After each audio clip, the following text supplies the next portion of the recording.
తాకట్టులో ఉన్న బంగారాన్ని విడిపించి ఆ రోజు ఆన్లైన్ రేటుకే మేము కొంటాం. Sharma gold company. నమస్తే, వెల్కమ్ టు సుమన్ టీవీ. నేను గిరిజ. ఇవాళ మనతో పాటు ఉన్న అతిథి వచ్చేసి 2 తెలుగు రాష్ట్రాలకి బాగా సుపరిచితులు. ఎవరు తెలీదు అనే మాట లేదు, బాగా సుపరిచితులు అంటేనే అర్థమవుతుంది. అంతేకాకుండా జ్యోతిష్యపరంగా ఎంతోమందికి మంచి ఉన్నత స్థానానికి వెళ్ళే మార్గాన్ని చూపారనొచ్చు. అలాగే మనకు నిత్య జీవితంలో జ్యోతిష్యపరంగా ఎదురయ్యే సమస్యలకి కూడా ఎంతోమందికి ఎన్నో రకాల రెమెడీస్ కూడా చెప్పారు. మరి తను ఎవరో కాదు, ప్రముఖ జ్యోతిష్య పండితులు, శ్రీచక్ర పీఠ వ్యవస్థాపకులు బ్రహ్మశ్రీ డాక్టర్ ప్రదీప్ జోషి గారు ఉన్నారు. వారితో మాట్లాడతాం. గురువు గారు నమస్కారం. శ్రీమాత్రే నమః. గురువు గారు, ఈ ఆశ్లేష నక్షత్రంలో పుట్టిన వాళ్ళు ఖచ్చితంగా ఆశ్లేష బలి చేయాలి అని అంటూ ఉంటారు.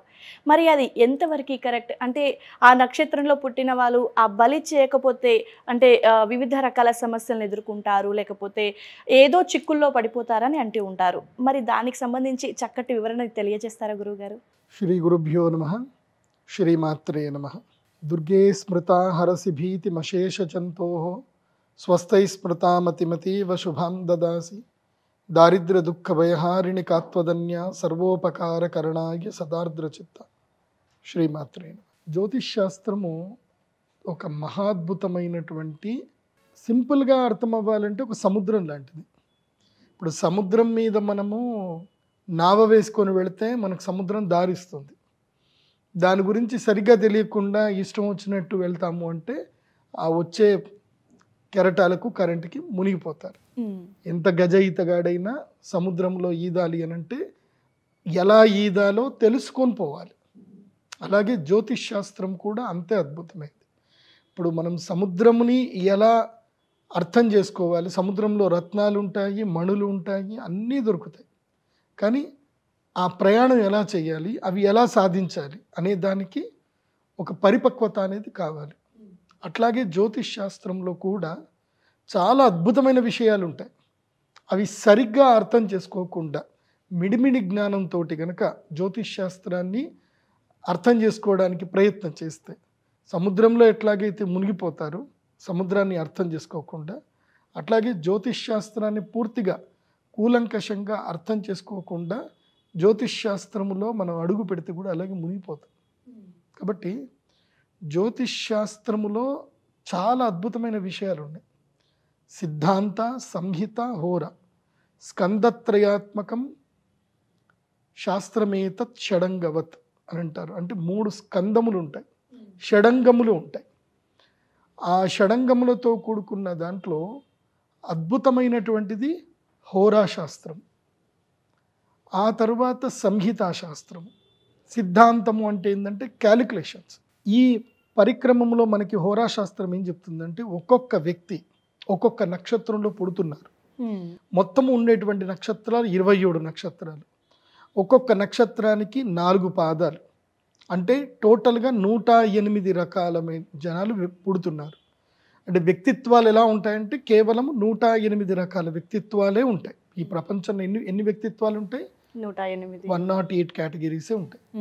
సో దాంట్లో సబ్ కేటగిరీస్ మీరు ఎన్ని వేసుకుంటూ ఉంటే ఇప్పుడు 108 × 3 మనం వేసుకుంటూ వెళితే ఇంకా అన్లిమిటెడ్గా క్యాలిక్యులేషన్ వెళుతూనే ఉంటాయి అన్నమాట. సో ఈ 108 సంఖ్య, అందుకే మన జ్యోతిష్ శాస్త్రంలో కానీ మన యొక్క అర్చనలో కానీ పూజలో కానీ భగవంతుడికి ఎప్పుడైనా సరే మనం అర్చన చేసిన 108 సంఖ్యతోటి చేస్తూ ఉంటాం. ఈ నక్షత్రాలలో 27 నక్షత్రాలు ప్రత్యేకమైనవే. అందులో ఈ నక్షత్రమే గొప్పది, ఈ నక్షత్రం తక్కువ అని చెప్పడానికి లేదు. ఎందుకోసం అంటే ఏ నక్షత్రంలో పుట్టిన వాళ్ళు ఆయా నక్షత్రానికి సంబంధించిన శక్తితోటి వాళ్ళు జీవితంలో రాణిస్తారు. చాలామంది సరి అయిన గురువు లేక, సరి అయిన జ్యోతిష్ శాస్త్రం పండితుడి యొక్క అవగాహన లేక, అంటే అవగాహన లేని జ్యోతిష్ శాస్త్ర పండితుడి దగ్గరికి వెళ్ళి ఎక్కడో కొలాప్స్ అయిపోతారు. కానీ నాకు తెలిసి ప్రతి నక్షత్రంలో పుట్టినటువంటి వాడు అదృష్టవంతుడే. ఎందుకోసమంటే ఈ ప్రకృతి ఎంత గొప్పది అని అంటే అవసరాన్ని బట్టి మనకి ఒక్కొక్క దగ్గర మనకి ఒక్కొక్కటి ఉపయోగపడుతుంది. ఇప్పుడు మనము భాగ్యనగరంలో ఉన్నాం, సిటీలో ఉన్నాం. ఇప్పుడు మనకి ఇక్కడ బంగారంకి విలువ ఉందా లేదా? చాలా విలువ ఉంది. బంగారం అంటే అందరూ కొట్టుకొని చచ్చిపోతారు. బంగారానికి విలువ ఉంది. రోడ్డు మీద బంగారం పడింది అంటే ఎత్తుకెళ్ళిపోతారు. అదే భాగ్యనగరంలో రోడ్డు మీద ఒక ఇనప గుణపం పడింది, తీసుకుంటారా? పెద్దగా పట్టించుకోరు. సలాకి ఎవరికి కావాలి, ఇనుము ఎవరికి కావాలి అంటారు. అదే మీరు ఒక అడవికి వెళ్ళారు, అడవిలో ఎవరూ లేరు, ఒక నిర్మానుష్య ప్రదేశం. అక్కడ నీకు బంగారము యొక్క కడ్డీ ఉంది, ఇనుము యొక్క కడ్డీ ఉంది. నీకు అక్కడ ఏది ఉపయోగపడుతుంది? ఇనుమే ఉపయోగపడుతుంది. నువ్వు చెట్లు కోయాలి అన్నా, నువ్వు నిప్పు రాజేసుకోవాలి అన్నా, జంతువుల నుంచి నిన్ను కాపాడుకోవాలన్నా, నువ్వు ఏం చేయాలన్నా నీకు అక్కడ ఇనుమే ఉపయోగపడుతుంది. నీకు బంగారం అక్కడ ఎందుకు పనికిరాదు. బంగారం అనేటువంటిది ఏంటంటే మనుషుల్లో మధ్యన క్రియేట్ చేసుకున్నటువంటి ఒక వ్యవహారికమైనటువంటి మాయ. దానివల్ల మనిషికి ఏ ఒక్క అనా పైసా లాభం లేదు. అంటే ఈ యొక్క కమ్యూనికేషన్ సిస్టమ్ తీసేసి, వ్యాపారం అనేది తీసేస్తే అసలు బంగారంతో మనిషికి ఏ యూజు లేదు. అవునా కాదా? నిజమే గురువుగారు. అదే అడవికి వెళ్ళామనుకో, అడవితో మనకు బంగారంతో ఏం పని? మనకి ఏం పని లేదు. మనకు అడవిలో కావాల్సింది ఏంటంటే ఒక బలమైన ఒక ఆయుధం కావాలి. నువ్వు బంగారంతో ఆయుధం తయారు చేయలేవు. నువ్వు అది ఇట్లా అంటే వంగిపోతుంది అది. సో అట్లాగే నక్షత్రాలలో కూడా ఒక్కొక్క నక్షత్రం వైవిధ్యమైంది. ఆ నక్షత్రాల్లో ఒక వైవిధ్యమైన నక్షత్రము ఆశ్లేష నక్షత్రం. ఈ ఆశ్లేష నక్షత్ర జాతకులు ఎవరు ఈ నక్షత్రంలో పుడతారు అంటే ఇది కర్మ విపాక సంహిత నుంచి మనకు చెప్తారు. అంటే ఒక్కొక్క నక్షత్రంలో ఒక్కొక్కళ్ళు ఎందుకు పుడతారు అనేది కూడా మనకి తెలుస్తుంది. దాన్ని బట్టే వాళ్ళ యొక్క గుణగణాలు, లక్షణాలు, వాళ్ళకి ఎలాంటి సమస్యలు వస్తాయి, వాళ్ళ జీవితంలో వాళ్ళ కర్మ ఎలా వెళ్తుంది, ఇవన్నీ విషయాలు మనకి కర్మ విపాకం చెప్తుంది. ప్రశ్న మార్గం అనేటువంటి ఒక గ్రంథం ఉంటుంది. మీరు ఎందుకోసం అంటే ప్రదీప్ జోషి ఏది చెప్పినా విత్ రిఫరెన్స్ చెప్తాడు, గుర్తుపెట్టుకోండి. ఏదో నోటికి వచ్చింది చెప్పడం ఉండదు. నేను చెప్పే ప్రతి టాపిక్ మీరు రీసెర్చ్గా మీరు రాసుకోవచ్చు. ప్రతి జ్యోతిష్ శాస్త్ర భవిష్యత్తు తరాలకి, ఎందుకోసం అంటే ప్రదీప్ జోషి ఉంటాడో లేడో కానీ సుమన్ టీవీ ఎప్పటికి ఉంటుంది, ఈ ఛానల్ ఎప్పటికీ ఉంటుంది, ఈ వీడియో ఎప్పటికీ ఉంటుంది. కాబట్టి ఇది భవిష్యత్ తరాలకు జ్యోతిష్యం నేర్చుకునేటువంటి వాళ్ళకి కానివ్వండి, జ్యోతిష్యం మీద రీసెర్చ్ చేసే వాళ్ళకి కానివ్వండి, నేను చెప్పేటువంటిది ఒక టాపిక్గా మిగిలిపోవాలి, ఒక సినాప్సిస్గా మిగిలిపోవాలని నేను చెప్తాను. జాగ్రత్తగా ఇది వినండి. ప్రశ్న మార్గం అనేటువంటి గ్రంథములో మంగళాచరణ శ్లోకములో జ్యోతిష్ శాస్త్రం యొక్క ఇంట్రడక్షన్ చెప్తారు. ఏమని అంటే, పూర్వజన్మ కృతం కర్మ శుభం వా యది వా శుభం తస్య కర్మణః పంక్తిం గ్రహాః సూచయంతిహ జన్మని. అంటే మనం పూర్వజన్మలో చేసినటువంటి కర్మల యొక్క ఫలితం ప్రకారమే ఈ జన్మలో మనం పుట్టినప్పుడు మన యొక్క గ్రహస్థితి ఉంటుంది. ఆ గ్రహస్థితి పుట్టినప్పుడు ఉన్నటువంటి గ్రహస్థితిని కనుక చూసుకున్నట్లయితే మనం ఎవరు, మన క్యారెక్టర్ ఏంటి, మన ఆలోచన విధానం ఏంటి, మనం ఏ స్ట్రీమ్లో వెళ్తే మనం బాగుపడతాం, మన యొక్క పూర్వజన్మ వాసనలు ఏంటి, మనలో ఆల్రెడీ న్యాచురల్గా ఉన్నటువంటి ఇన్హెరిడిటీ టాలెంట్ ఏంటి, సో దాన్ని మనం ఎలా ఇంప్రూవ్ చేసుకోవాలి, ఇవన్నీ కూడా మనకి జాతకం చెప్తుంది. ఆ జాతకంలోనే ఆశ్లేష నక్షత్రము ఒకటి కీలకమైంది. ఆశ్లేష నక్షత్ర జాతకులు దీన్ని ఆశ్లేష అంటారు, ఆశ్లేష అని కూడా అంటారు. వాస్తవంగా ఆశ్లేష. సో ఆశ్లేష నక్షత్ర జాతకులు ఏమిటంటే గనక వీళ్ళు మహాద్భుతమైనటువంటి జ్ఞాపక శక్తితో పుట్టినటువంటి వాళ్ళు. మెమొరీ పవర్ అన్ని నక్షత్రాల్లో ఎక్కువ మెమొరీ పవర్ ఎవరికి ఉంటుంది అంటే ఆశ్లేష నక్షత్రం వాళ్ళకు ఉంటుంది. సో ఈ మెమొరీ అనేటువంటిది ఏంది అని అంటే అగ్ని లాంటిది, నిప్పు ఉంది. ఇప్పుడు నిప్పు రవ్వని ఒక మీకు తెలుసు కదా, నిప్పు రవ్వ అంటే మా తెలంగాణలో ఏమంటారంటే నిప్పు కణిక సంథింగ్ అంటారు. ఈ బొగ్గు ఉంటుంది ఎర్రటిది, దాన్ని మీరు జేబులో పెట్టుకొని తిరుగుతారా? తిరగలేరు. అది మీకు ఎక్కడ అవసరమో అక్కడనే వాడాలి, ఎంత అవసరమో అంతే వాడాలి. ప్రతి టైంలో జేబులో పెట్టుకొని పర్సులో పెట్టుకొని మనం వెళ్ళాం కదా, నిప్పు కణికని పెడితే ఏమవుతుంది? కాలిపోతుంది. మనల్ని కూడా కాలుస్తాం. ఆశ్లేష నక్షత్రం వాళ్ళకి బెనిఫిట్ లాభము అదే, నష్టము అదే. రెండు విధాలుగా ఈ మెమొరీ అనేటువంటిది వీళ్ళకి బెనిఫిట్ చేస్తుంది, లాసు చేస్తుంది. సో దీన్ని విచక్షణ నేర్చుకోవాలి మొదలు ఆశ్లేషం. ఇప్పుడు చాలామంది మీరు అన్నట్టుగా ఆశ్లేష బలి అంటారు.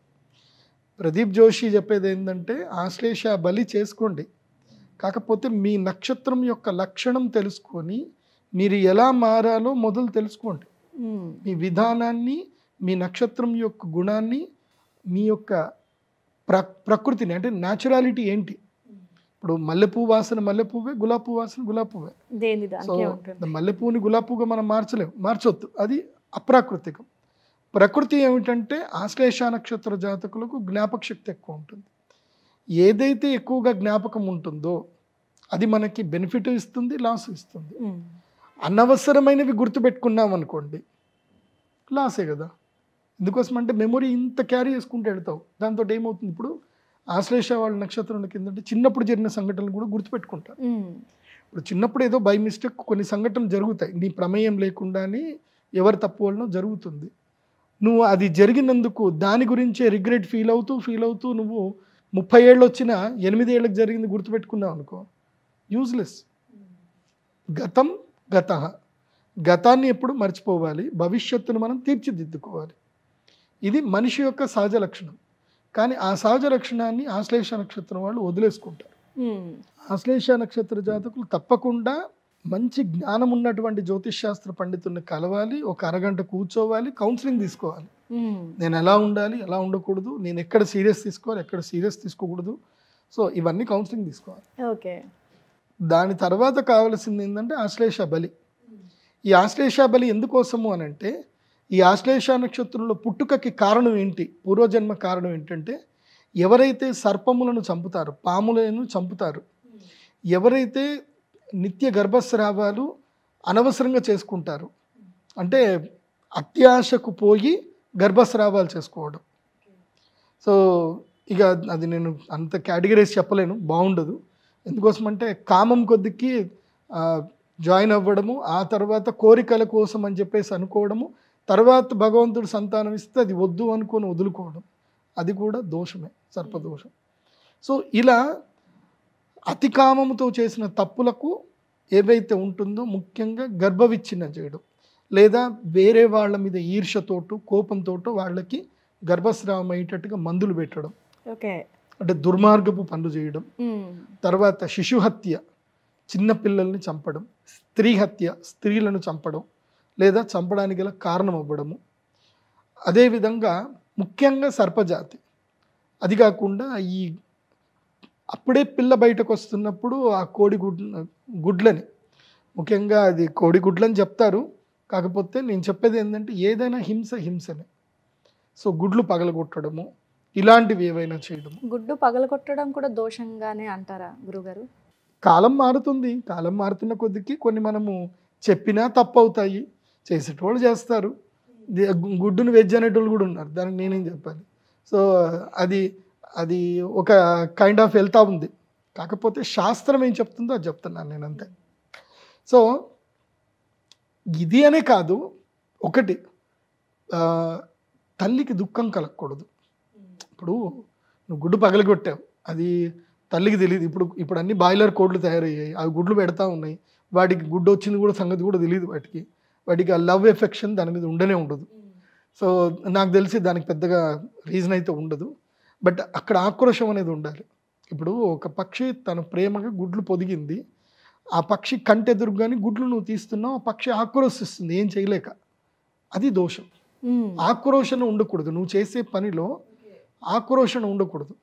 ఇప్పుడు ఒక కుక్క పిల్లని పెట్టింది, ఆ పిల్లని పెట్టగానే ఆ మాధుర్యం, తల్లి యొక్క మాధుర్యాన్ని, పాలని తీసుకోక ముందే తల్లిని బిడ్డను వేరు చేస్తావు, ఆ తల్లి క్రోధిస్తుంది.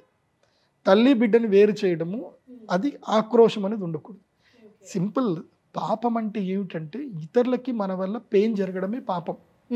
సో అవన్నీ మనకి బ్రహ్మాండ పురాణం గనక చూస్తే, అగ్ని పురాణం గనక చూస్తే రాముడు చెప్తాడు, అగ్ని పురాణంలో ఎన్ని రకాల పాపాలు ఉంటాయని చెప్తాడు రాముడు. అది మీరు చూస్తే మీకు అర్థమవుతుంది. భయంకరమైన పాపాలు మనిషి చేస్తాడు. సో ప్రతిదానికి కర్మ అనుభవించాల్సిందే. మనకు తెలుసో తెలియకో మనం కర్మలు చేస్తాము, కర్మ ఫలాలు అనుభవిస్తూనే ఉంటాం, అవి జరుగుతూనే ఉంటాయి. సో ఈ ఆశ్లేష నక్షత్రం వాళ్ళకి ఈ కేటగిరీలో ఎవరైతే పూర్వజన్మలో తెలుసో తెలియకో, అత్యాశ కొద్దికో, వేరే వాళ్ళు ప్రేరేపించో, డబ్బు గురించో, దేని గురించో, ఉద్యోగ ధర్మంలోనో ఈ తప్పులు గనక చేస్తే వాళ్ళు ఆశ్లేష నక్షత్రంలో పుడతారు. అయితే వీళ్ళకి దేవుడు ఒక శక్తిని ఇస్తాడు, ఈ యొక్క కర్మ ఫలితాన్ని ఓవర్కమ్ చేయడానికి కూడా శక్తి ఇస్తాడు, జ్ఞాపక శక్తి ఇస్తాడు. ఆర్గ్యుమెంట్ కెపాసిటీ ఇస్తాడు. నువ్వు ఎవరితోటిన ఆర్గ్యుమెంట్ చేసి నువ్వు గెలవగలుగుతావు. కెపాసిటీ ఇస్తాడు, మంచి విద్యా జ్ఞానం ఇస్తాడు, కౌశల్యత ఇస్తాడు. దానితో పాటు దుఃఖం ఇస్తాడు. ఏ దుఃఖం అంటే సంతానం లేకపోవడం, లేదా వైవాహిక జీవితం బాగా లేకపోవడం, లేదా స్కిన్ ఎలర్జీస్, ఇలా ఇబ్బంది పెడతాడు. తర్వాత విద్య ఉంటుంది, మంచి ఉద్యోగం చేస్తారు, చాలా ఆర్గ్యుమెంట్ చేస్తారు, అన్నీ చేస్తారు, కానీ డబ్బు రాదు. సో ఆ వచ్చిన డబ్బు కూడా నిలబడదు, వెళ్ళిపోతూ ఉంటుంది ఎక్కడికో. ఈ రోగాలు మనిషికుంటే ఎటుపోతాయి అటే పోతాయి కదా. సో దుఃఖం వైపు డబ్బులు ఎక్కువ దుఃఖాన్ని ఖర్చు అయిపోతూ ఉంటాయి. అది ఆశ్లేష నక్షత్రం యొక్క వైశిష్ట్యత. ఓకే గురుగారు, అయితే మరి ఈ బలి అనేది, ఆశ్లేష బలి అనేది ఏ విధంగా చేయాలంటారు గురుగారు? అందుకే ప్రతి ఒక్క మనిషి ఆశ్లేష బలి చేసుకోవాలి, కానీ ఇది ఎమోషనల్ బ్లాక్మెయిల్ కాదు. ఒకటి గుర్తుపెట్టండి. చాలామంది ఏంటంటే కొంతమంది అనుకుంటారు ఇదేదో చెప్తున్నాడు రా, ఆఖరికి మేము ఆశ్లేష బలి చేయించుకోవాలి, దానికే ఈయన టార్గెట్ ఉన్నట్టుంది అనుకుంటారు. It's not emotional blackmail. ఇది యూనివర్సల్ రూల్. ఇది ఒక మనిషి ఒక నక్షత్రంలో పుడితే ఒక విధమైనటువంటి పరిహార శాంతి చేసుకుంటే అతను మానవ జీవితంలో మనుగడను సాధించగలుగుతాడు. ఇది ఒక గ్రంథంలో చెప్తారు. అది బృహత్ పరాశర హోరాశాస్త్రంలోను, ప్రశ్న మార్గం అనే గ్రంథంలోనూ చెప్తారు. తర్వాత పూర్వ మీమాంస అనేటువంటి ఒక గ్రంథం ఉంటుంది, ఆ గ్రంథంలోనూ ఈ విషయాలు చెప్తారు. అందుకే ఆశ్లేష నక్షత్రం, ఇప్పుడు నేను మీకు చెప్పాను కదా, మీరు హడావిడి పడొద్దు, భయపడొద్దు. మీరు ధర్మబద్ధంగా ఉండి మీరు సర్పదోషానికి శాంతి నివారణ చేసుకుంటే ఆశ్లేష బలి మీకు మేలు చేస్తుంది. సో ఈ ఆశ్లేష బలి ఎప్పుడైనా చేసుకోవచ్చు, ప్రధానంగా ఆశ్లేష నక్షత్రంలోనే చేసుకుంటే మంచిది. ఆశ్లేష నక్షత్రంలో ఇది చేసుకోవాలి. దీని పూజా విధానం ఎలా ఉంటుందనంటే, ఆశ్లేష నక్షత్ర జాతకులు తమ నక్షత్రంలో పుట్టిన జాతకం ఒకటి వాళ్ళ దగ్గర పెట్టుకోవాలి. తర్వాత మండపం అనేది ఒకటి ఉంటుంది.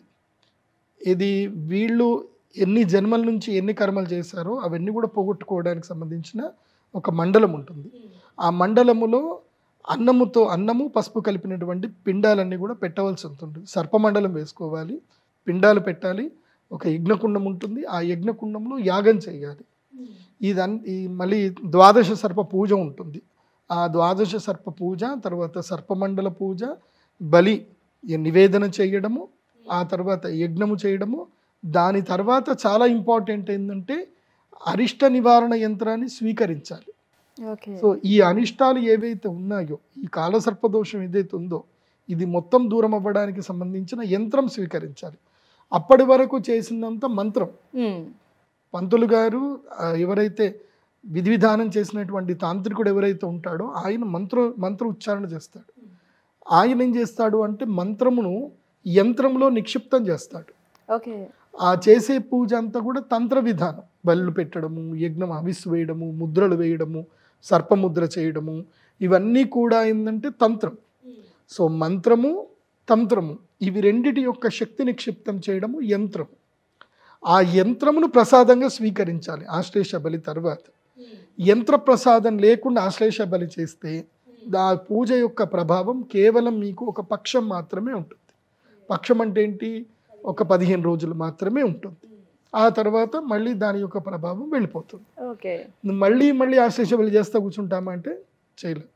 ఆ శక్తిని మనము యంత్రంలో నిక్షిప్తం చేసుకొని ఆ యంత్రము మనము మన ఇంట్లో పెట్టుకొని ప్రతి పౌర్ణమి చంద్రుడి వెన్నెల పడుతున్నప్పుడు ఆ యంత్రమును చంద్రుడి వెన్నెల్లో చూపిస్తూ ఒక 15 నిమిషాలు ధ్యానం చేసుకోవాలి. అలా ధ్యానం చేసుకుంటూ ఆ యంత్రమును చక్కగా ఫ్రేమ్ చేసుకొని నిత్య దీపారాధన, ప్రతిరోజు ఆ యంత్రంలోకి దండం పెట్టుకోవడము, ఇలా చేసుకోవడం వల్ల ఏంటంటే ఆ యంత్రము ఎవరి ఇంట్లో ఉందో వాళ్ళకు ఒక ఐడెంటిటీ అనమాట. ఏమిటి? అథర్వణ వేదంలో సూచించిన విధంగా వీళ్ళు ఆశ్లేష బలికి పరిహారం చేశారు కాబట్టి సర్పదోషములు కానీ ఆశ్లేష నక్షత్రానికి సంబంధించిన దోషములు ఏవి కూడా ఇతనికి రాకూడదు, ఏవి కూడా ఇతను రావద్దు. ఎందుకోసం అంటే ఇతని దగ్గర యంత్రం ఉంది. ఆ యంత్రం ఏంటంటే ఒక ఐడెంటిటీ అనమాట. నువ్వు ఆశ్లేష నక్షత్ర బలి పూజ చేసేసావు అని నీకు ఒక ఐడెంటిఫికేషన్. సో అది ఉంది అంటే ఇంక నీకు అది రక్షణ. కాబట్టి మంత్రము, యంత్రము, తంత్ర విధానముతో చేసుకునే ఆశ్లేష బలి పూజ మాత్రమే పరిపూర్ణమైనటువంటి సిద్ధిని కలిగిస్తుంది. కాబట్టి అది కూడా చేసేటువంటి పూజ కూడా అమ్మవారి దేవస్థానంలో కానీ, శివుడి దేవస్థానంలో కానీ, శివ సాన్నిధ్యంలో కానీ ఎక్కడైనా చేసుకోవాలి. అది కాకుండా ఆశ్లేష బలి పూజ తర్వాత ప్రసాదంగా తప్పకుండా గరుడ పచ్చ తీసుకోవాలి. గరుడ పచ్చ స్టోన్ తీసుకోవాలి. ఎందుకోసమంటే ఇక గరుత్మంతుడి యొక్క అనుగ్రహం మీ మీద కలిగిస్తున్నట్టు. గరుత్మంతుడు సర్పములు అన్నదమ్ములే, కానీ వాళ్ళిద్దరికి వైరం ఉంటుంది. ఓకే. కాబట్టి గరుత్మంతుడు రక్షణకి రావాలి, ఇంకా శరీరం మీదకి రక్షణకు రావాలి. వస్తే ఈ యొక్క సర్ప నక్షత్రమైనటువంటి ఆశ్లేష నక్షత్ర దోషాలు ఇతనికి అంటవు ఇంకా. సో గరుత్మంతుడు రక్షణకు రావాలి. సో అందుకే గరుడ పచ్చను ధరించాలి, లేదంటే కనీసం పచ్చల మాల, క్వాడ్స్ మాల అయినా సరే ధరించాలి. అందుకోసం అంటే పచ్చలు కొంచెం కాస్ట్ ఎక్కువ ఉంటాయి, 40,000-50 వేలకు పైనే ఉంటాయి కాస్ట్. సో అవి ఒకవేళ కొనుక్కోలేకపోయినా కనీసం గ్రీన్ కలర్ క్వాడ్స్ మాల అయినా సరే ధరించాలి. నిత్యము గరుడ ద్వాదశ స్తోత్రమును చదవాలి. ఇది ఆశ్లేష బలి పూజా విధానము, ఆశ్లేష బలి యొక్క నక్షత్ర వైశిష్ట్యము, పరిహారం. అంటే గురుగారు ఒక్కసారి చేయించుకుంటే సరిపోతుందా ఇది? ఒకసారి చేసుకుంటే సరిపోతుంది. ఒక 5 years తర్వాత మళ్ళీ ఆ యంత్ర శుద్ధి చేసుకొని మళ్ళీ ఒకసారి కూడా చేసుకోవచ్చు. మీరు ఆర్థికంగా బలంగా ఉంటే ఎవ్రీ 5 years ఒకసారి చేసుకుంటే మంచిది. ఓకే. అయితే గురుగారు ఈ ఆశ్లేష బలి అనేది మగవాళ్ళకు ఒక రకంగా, ఆడవాళ్ళకు ఒక రకంగా ఏమైనా ఉంటుందా? అందరికీ ఒకటే రకంగా ఉంటుందా? లేదు, అందరికీ ఒకే రకంగా ఉంటుంది.